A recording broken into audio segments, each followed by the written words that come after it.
Pregação na voz do pastor Elvaldo. Mensagem da palavra. Tessalonicenses, capítulo 5, versículo 16. Tessalonicenses, capítulo 5, versículos 16, 17 e 18.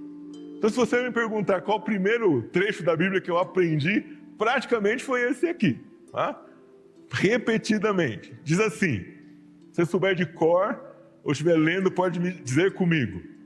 Regozijai-vos sempre, orai sem cessar, e em tudo dai graças, porque esta é a vontade de Deus em Cristo Jesus para convosco. Vamos ler juntos?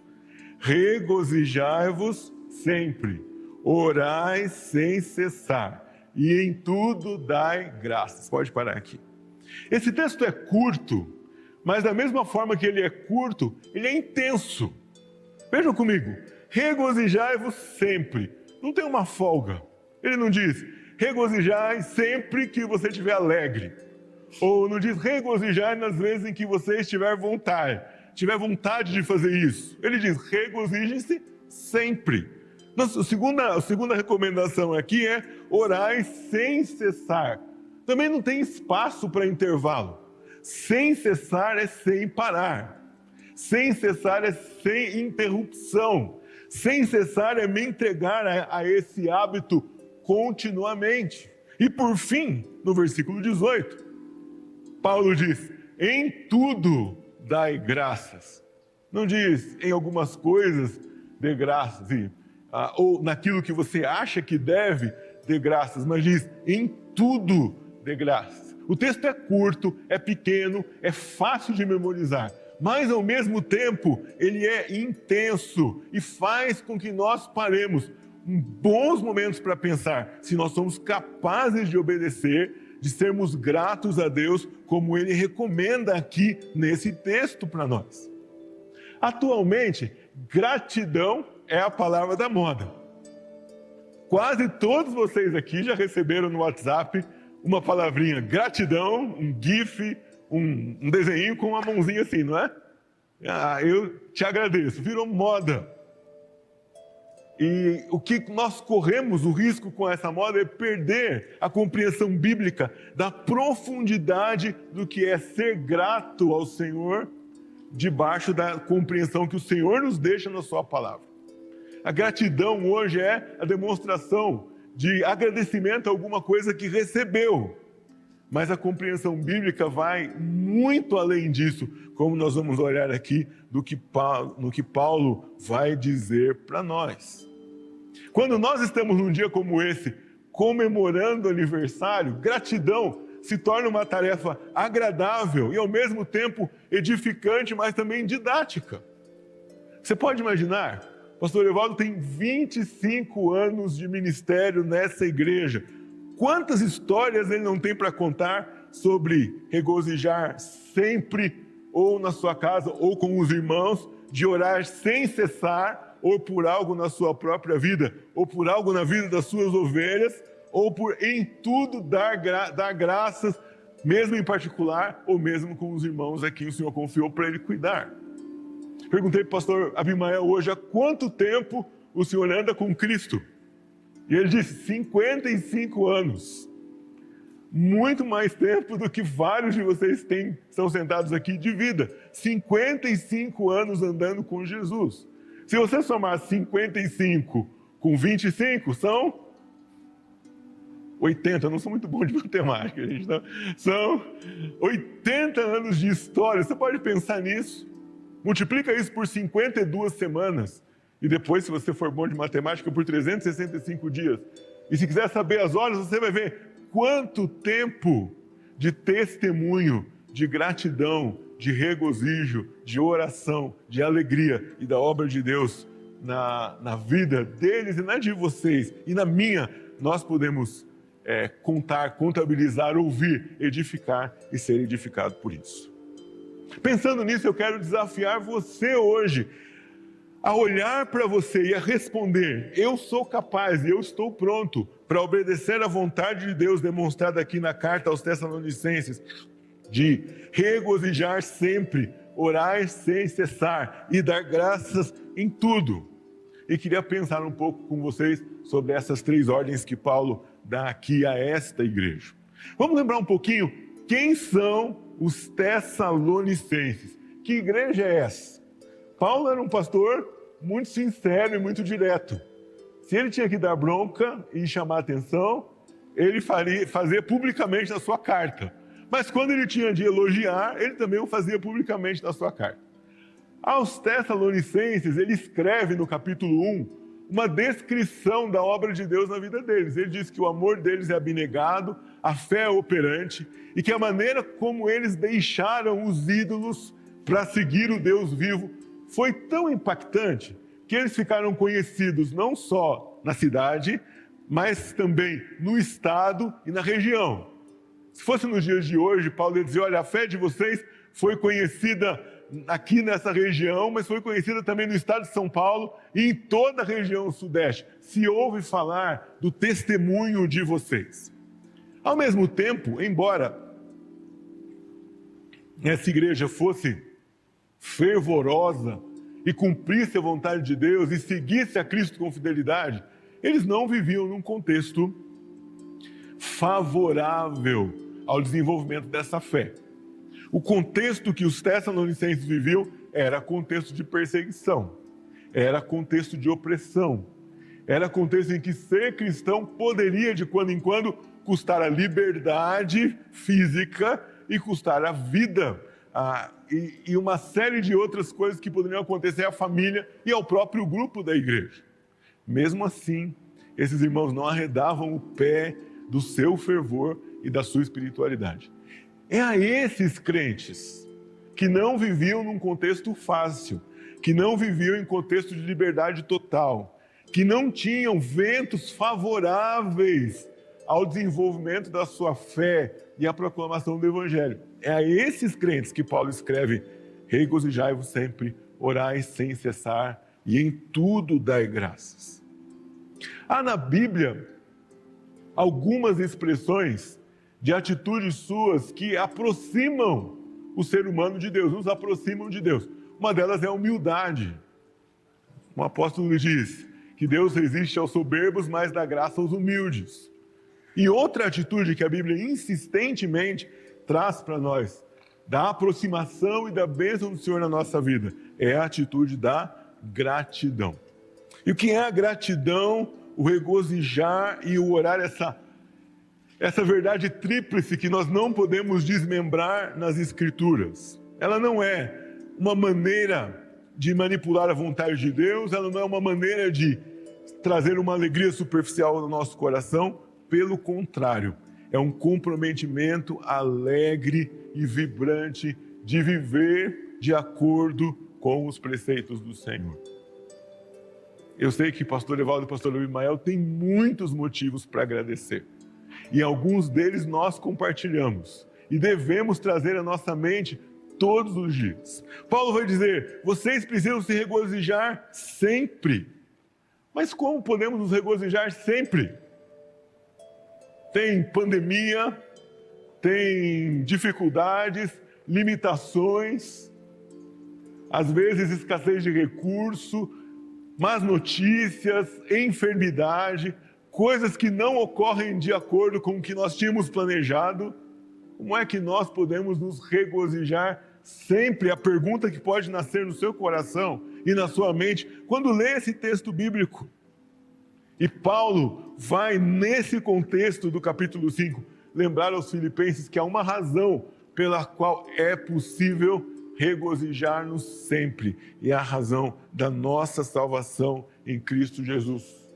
Quando aquilo que Cristo fez por você, quando a salvação dada por Deus a você, quando a escolha que Deus fez por você, por trazer você até Ele e por o salvar, ela é concreta, ela é vibrante, ela é constantemente lembrada na sua vida. Então você vai olhar para esse versículo e vai dizer, eu posso me regozijar sempre. Por vezes, no nosso dia a dia, nas nossas ocupações, nós vamos deixando o brilho desse tesouro esmaecer. Nós vamos deixando que esse tesouro fique escondido e longe dos nossos olhos, e nós vamos perdendo o combustível de nos regozijar no Senhor, porque as questões do dia a dia e as dificuldades às vezes vão roubando a alegria. Que essas coisas todas, mesmo quando vão andando bem, não podem dar para nós. Pedro nos diz que a alegria de ser salvo é indizível, ou seja, ela é tão intensa e tão especial que você não consegue expressar com palavras alegria e gratidão suficiente pela salvação que Deus deu para você. A Bíblia deixa claro para nós que isso que o Senhor fez para nós, a nossa salvação, é incomparável. E se você realmente crê que sua salvação é o bem mais precioso da sua vida, todo o restante que está ao seu redor vai perder força e você vai conseguir regozijar-se sempre, ainda que nada ao seu redor mude. Perceba que aqui não há condição, não há se, não há senão, não há cláusula de letrinha pequena aqui nesse contrato. Está dizendo que mesmo que você viva em oposição e luta constante, é possível se regozijar no Senhor. E é possível se regozijar porque aquilo que nós nunca poderíamos resolver na nossa vida, Ele resolveu. Ele salvou você, Ele salvou a mim. Eu tenho certeza que todos nós, se olharmos para trás, saberemos nomear histórias, dias, bênçãos, circunstâncias em que aquilo que nos cercava era amedrontador, mas que a paz e a alegria da salvação de Jesus trouxe a nós liberdade e regozijo, mesmo em meio à opressão, à luta e ao sofrimento. Se você ainda não experimenta alegria interior intensa por causa da sua salvação, pode ser que você ainda precisa compreender melhor esse presente enorme que você recebeu de Jesus.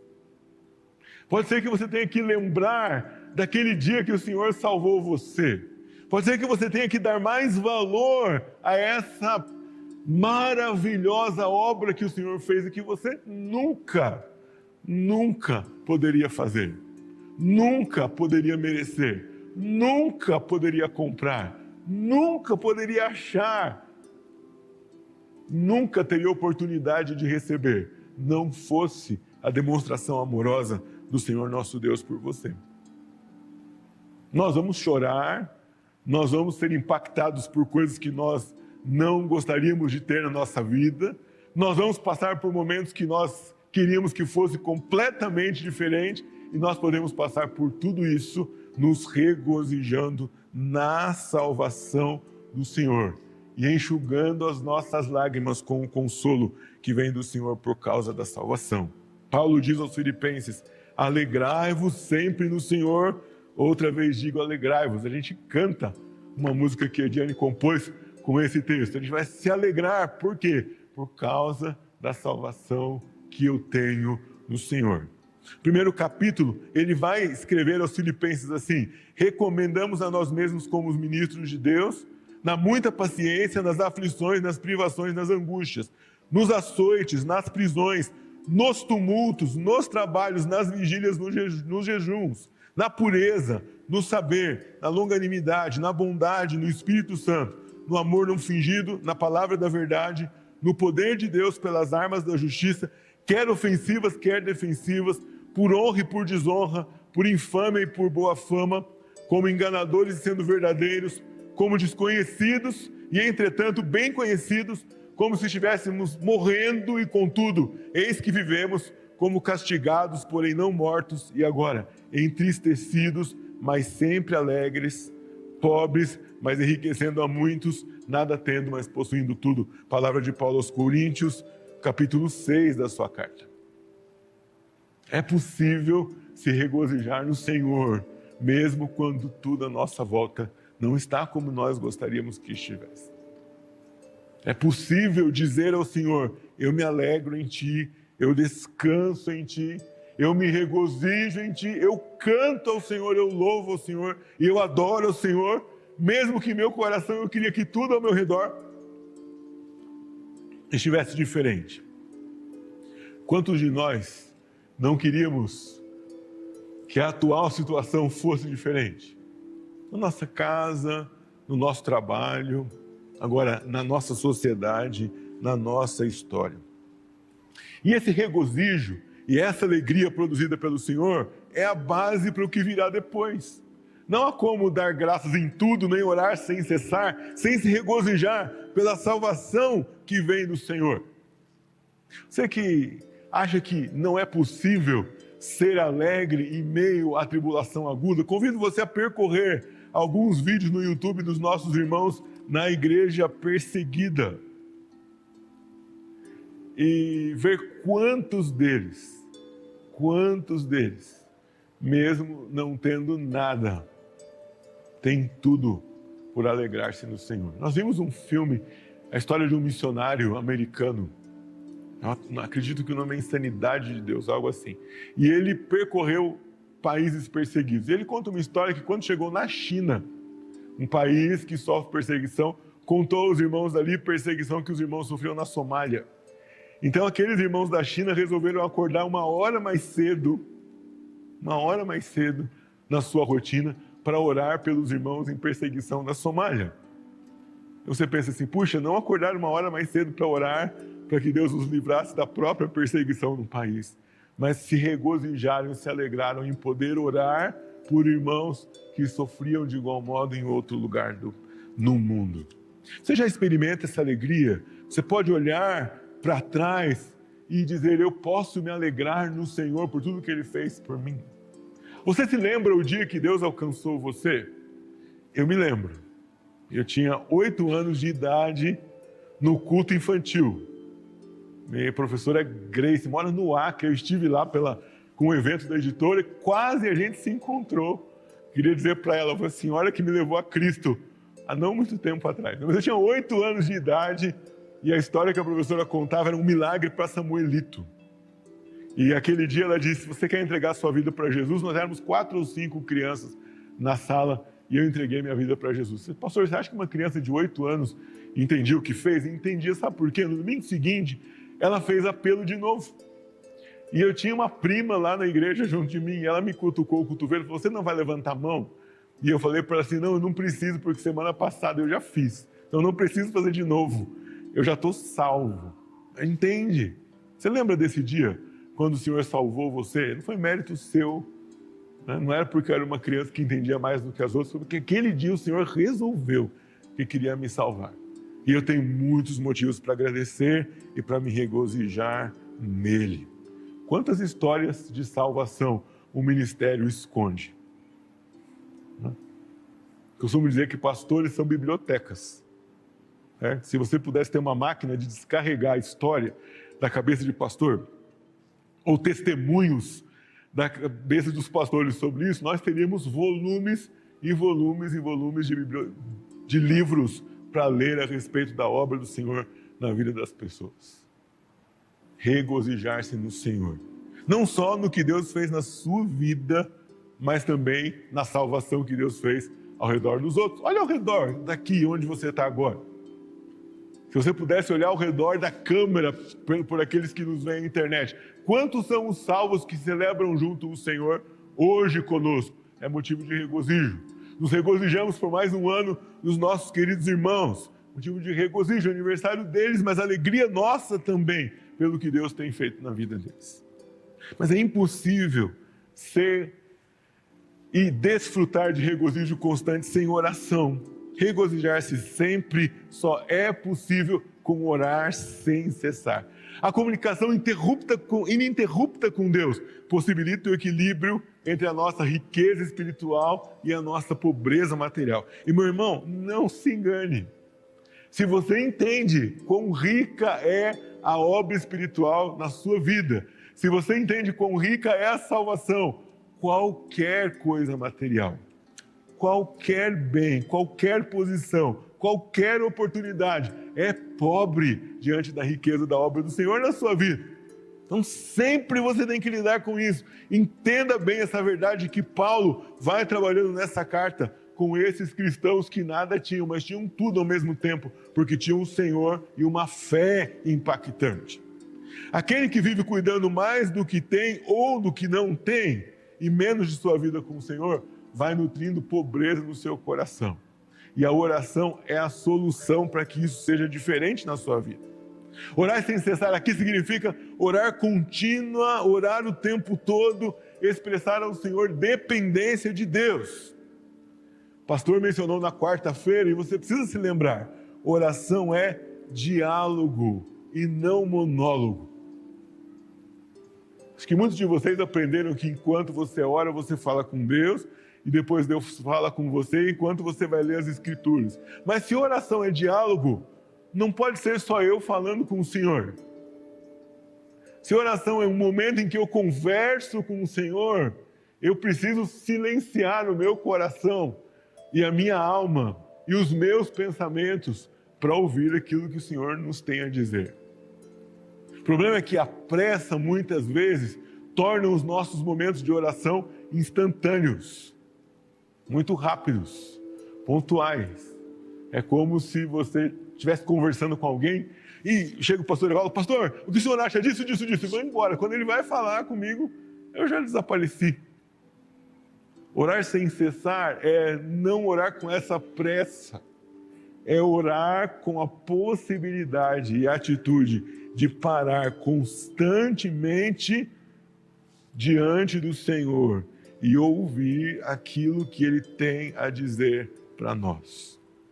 Algumas vezes nós estamos tão ocupados, não tão ocupados externamente. Você pode às vezes estar descansando numa rede lá na sua casa, mas você está ocupado internamente, você está tão agitado internamente, que você não cura essa sua agitação com oração sem cessar. Enquanto a gente ora sem cessar, todo o tempo, a gente desocupa as nossas mãos, os nossos ouvidos para ouvir aquilo que o Senhor tem para dizer a nós. E só é possível ficar com regozijo constante, aquele que ora constantemente. Quanto tempo de oração você dedica a Deus? Algumas vezes esse versículo vira desculpa para não orar, né? E aí, meu irmão, você pergunta, o pastor pergunta, e aí, irmão, quanto tempo você dedica a Deus de oração por dia? O irmão diz assim: pastor, eu dedico muito tempo porque eu oro sem cessar. Isso é quase igual dizer assim: eu não tenho orado muito, pastor, durante todo esse tempo. Orar sem cessar não é o contrário de conseguir parar durante vários momentos na vida, durante vários momentos no dia, e dedicar aquele momento para orar e para falar com o Senhor. Nós sofremos de uma doença espiritual nos últimos tempos, que é classificar o que é espiritual e o que não é. Você pensa assim: domingo é o dia de fazer coisas espirituais, segunda não. Mas tem que dizer para você, se você vai para o seu trabalho e faz o seu trabalho sem depender do Senhor como crente, você está pecando. Porque o seu trabalho é chamado e vocação do Senhor para a sua vida. Por isso que eu vou para o meu trabalho orando sem cessar, dependendo do Senhor, dedicando ao Senhor cada coisa que eu faço, cada ideia que eu tenho, cada decisão que eu tomo, cada venda que eu executo, cada contato que eu faço, cada aula que eu dou. Orar sempre, orar sem cessar, é depender continuamente do Senhor nas pequenas coisas. Cada tarefa de matemática que você tem que fazer, cada serviço de casa que tem que ser executado, seja uma limpeza, guardar uma roupa, tudo isso precisa ser feito na dependência do Senhor. Na vida do crente, tudo isso, todas essas são horas, momentos e atitudes que interessam ao nosso Deus. Não tem só um segundo da sua vida que o Senhor quer ser deixado de fora. Ele quer trabalhar todo o tempo, orar sem cessar. Paulo era um pastor que orava sem cessar. E uma das coisas que os pastores fazem é orar sem cessar pelas suas ovelhas. Se você tem dúvida disso, olha aqui. Quase todas as cartas de Paulo, no começo delas, ele diz isso às suas ovelhas. Vou ler só uma dessas orações para vocês, porque a gente já vai terminar. Capítulo 1, Colossenses 1:9. Por esta razão, também nós, os líderes, os pastores, desde o dia em que o ouvimos, não cessamos de orar por vós. Se você não sabe algum motivo para orar pelo seu irmão, abre sua Bíblia na carta de Colossenses 1:9. Aqui você vai encontrar pelo menos 2 ou 3 motivos que você pode orar por qualquer irmão da igreja. Olha só, Paulo orava sem cessar, pedindo que aqueles irmãos transbordassem de pleno conhecimento da vontade de Deus, em toda sabedoria e entendimento espiritual, vivessem de modo digno do Senhor, frutificando em toda boa obra, crescendo no pleno conhecimento de Deus, sendo fortalecido com todo o poder, segundo a força da sua glória, dando graças a Deus Pai por cada um deles. Imagina isso. Uma coisa que os pastores fazem é orar sem cessar pelas suas ovelhas. Quanto tempo de oração você também pode dedicar? Orar sem cessar, não só por você, mas por aqueles que estão à sua volta. E por último, regozijando-se sempre e orando sem cessar, Paulo diz às suas ovelhas, em tudo dai graças. Sei que o pastor Abimael e o pastor Evaldo já experimentaram também. Algum versículo que sempre as pessoas perguntam para a gente algo sobre ele, é esse daqui. Pastor, como é que é aí no grego? Em tudo. O que significa mesmo? Irmão, significa em tudo. Não é? Ou seja, significa que em todo o tempo, em todas as circunstâncias. Mas de quando em quando alguém lê esse versículo e parece que ele não acredita que realmente é em tudo que eu devo dar graças. Mas será possível? Será que eu consigo? Será que é lógico? Parece que não faz sentido dar graças em todas as coisas. Mas faz na perspectiva de Deus. Comentarista desse texto, Hendrickson, diz o seguinte: nenhuma combinação de acontecimentos pode ser taxada como totalmente mal por um cristão que crê num Deus que constantemente superintende sua vida e faz com que todas as coisas cooperem para o bem daqueles que o amam. Já pensou nisso? Se você olhar para algumas coisas em si mesmo, se você olhar para algumas circunstâncias fora de contexto, talvez você não consiga dar graças por todas as coisas. Mas quando você olha para quem é o seu Deus, quando você lembra o que Ele faz, quando você lembra a maneira com que Ele lida com a sua vida, não tem um detalhe que escapa da sua mão. E não tem algo mal que seja realmente mal, porque no final, aquilo vai se tornar em bem. O problema é que nem sempre você vai ver aquele bem aqui. Nem sempre você vai enxergar aquele bem na hora. Nem sempre você vai ter capacidade para entender qual é o bem que o Senhor está preparando para você naquela circunstância adversa. Mas o Deus que salvou você, não deixe escapar. Não foge dele. Ele não pisca. O salmista diz, ele não dorme e não dormita. Ele não dorme e nem cochila. Ele não é igual a gente que pestaneja e perde a metade do filme. De noite, quando vai ver TV, de vez em quando. Ele não faz isso, ele não perde. E olha que você tem que se concentrar num aparelho só. Ele está se concentrando, o pastor falou na última quarta, tem 1 bilhão de crentes ao mesmo tempo. E ele não perde nenhum detalhe da vida de nenhum desse 1 bilhão de pessoas que ele salvou e que ele cuida todo o tempo. Matthew Henry é um comentarista do século XIX. Ele escreve, o comentário dele se tornou muito popular nos últimos 10 anos aqui no Brasil. Mas ele conta uma experiência sobre esse texto. E um dia que ele estava andando, voltando da igreja para casa, ele foi assaltado. Ele ficou muito contrariado, ficou muito bravo, muito chateado. E ele chegou em casa, foi ler a Bíblia na sua meditação costumeira. Qual versículo ele foi ler? Eu aposto que vocês já sabem. Em tudo dai graças, não é? Ele disse, mas como é que eu vou dar graças se eu fui assaltado? E quando ele, indignado, leu esse texto bíblico, ele conta que o Senhor trouxe à sua mente o seguinte pensamento: eu posso dar graças porque em tantos anos é a primeira vez que eu fui assaltado. Eu posso dar graças porque o que esse ladrão levou de mim foi uma coisa que eu posso recuperar. E a última coisa foi a que mais me chamou a minha atenção. Ele diz assim, eu posso dar graças porque eu não era o ladrão. E por que ele não era o ladrão? Porque o Senhor o Senhor tinha salvado a vida dele. O hino que já citei aqui vai dizer para nós: quantas bênçãos, há uma versão dele que diz: uma a uma, dize-as de uma vez, e verás surpreso quanto Deus já fez. Como está o seu coração? É um coração agradecido? Você consegue contar as bênçãos que o Senhor te deu? Eu sei que o pastor Abimael, o pastor Evaldo não podem dar um número para nós aqui, não é? Quantas bênçãos vocês têm para contar? Já se tornaram incontáveis. Quantas bênçãos no ministério, na vida, na família, dos irmãos, na própria família. Ser grato para o cristão não é uma questão de polidez, não é uma questão de educação, é uma questão espiritual. Ser grato para o cristão é uma questão de obedecer a Deus e de reconhecer aquilo que o Senhor faz na própria vida.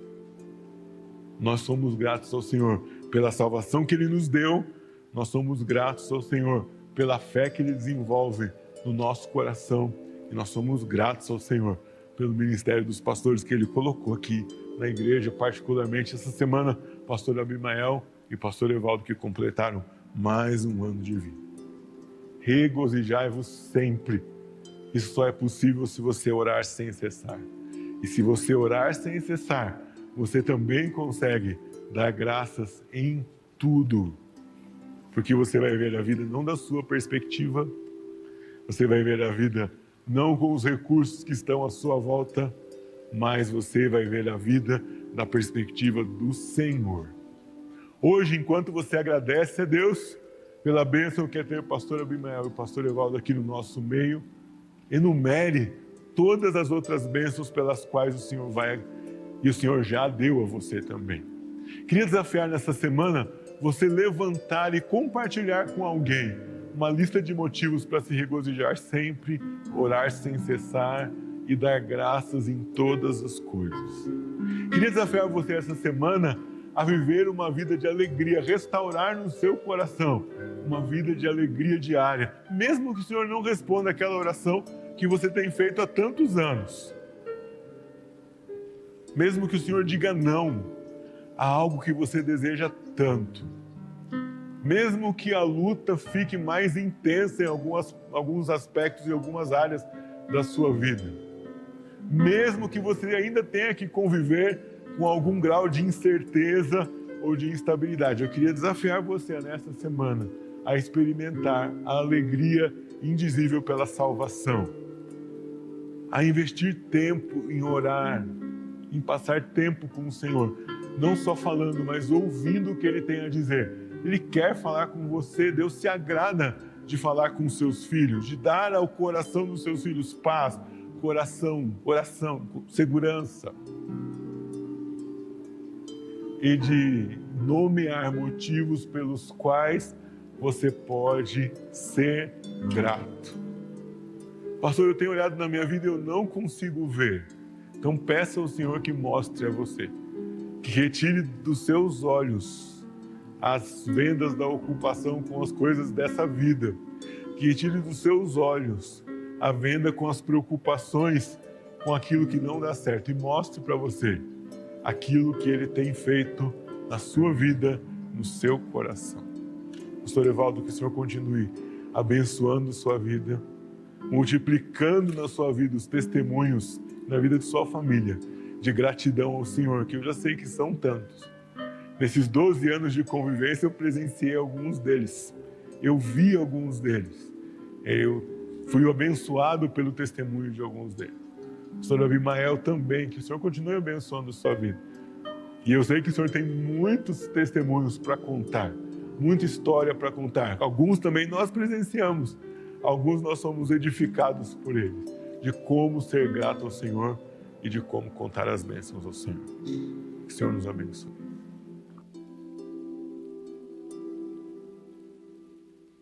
Obrigada pela visita no nosso canal.